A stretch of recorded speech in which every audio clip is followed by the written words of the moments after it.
Et si vous êtes situé au centre, les images me viennent comme ça, mais le centre, vous pouvez le voir aussi comme un sommet qui est projeté quelque part. Quand vous êtes au sommet, vous regardez autour, vous voyez le paysage. Donc vous voyez comment les choses en fait sont liées les unes aux autres. Et quand vous êtes en fait en bas, vous êtes dans la périphérie, vous ne voyez pas. Donc là, quand vous êtes symboliquement dans la vallée, vous êtes dans votre vallée de souffrance, etc., vous ne voyez pas que c'est juste un truc à passer pour après avoir une vision peut-être un peu plus... puis qu'il y a un côté ensoleillé, puis un côté dans l'ombre par rapport avec le soleil qui passe sur les versants des montagnes, etc.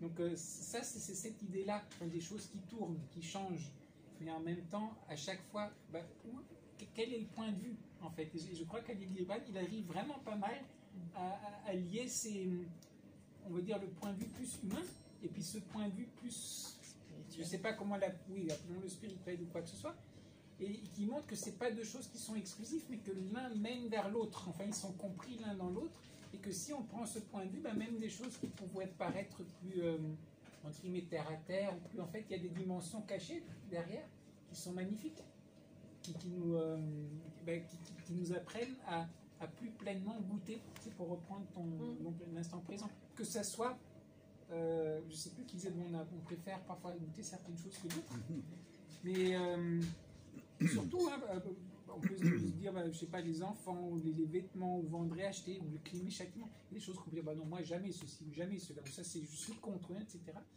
Et je trouve qu'une des choses qu'il arrive à bien faire, c'est de repositionner un peu dans le grand schéma des choses, et puis on se reposait la question, on dit, oui, finalement, peut-être c'est pas faux, en fait, il y avait cet autre aspect qui était, au moins c'est interpellant, on se dit, mais pourquoi il dit ça? Et le troisième aspect qu'on retrouve aussi, à la fin, il termine, c'était page combien là? C'était Joie et Tristesse 45. À la fin, il termine avec en vérité, comme les balances, vous êtes suspendus entre votre tristesse et votre joie. C'est seulement lorsque vous êtes vide que vous êtes immobile et à l'équilibre. Donc là, vous avez l'autre dimension. Qui pour les uns, c'est le Tao, c'est la nature du Bouddha, c'est l'être-té des choses, c'est le divin, vous l'appelez comme vous voulez, mais vous avez cette autre dimension. Donc on est dans la polarité, mais en même temps, cette polarité, elle s'exprime sur un fond sous-jacent qui est là.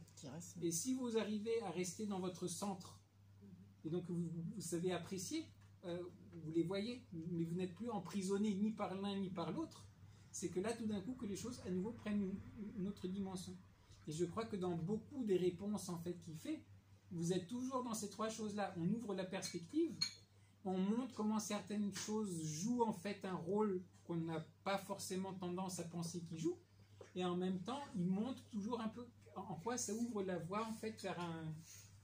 J'aime pas trop le mot au-delà parce qu'il n'est pas au-delà, mais une manière d'être centré ou positionné. Voilà. Oui, la voie du milieu. Quand on a parlé de Tao Te Ching, c'est ça, hein, le sage qui n'agit pas, ou c'est dans le bouddhisme la vacuité, hein, c'est cette chose-là.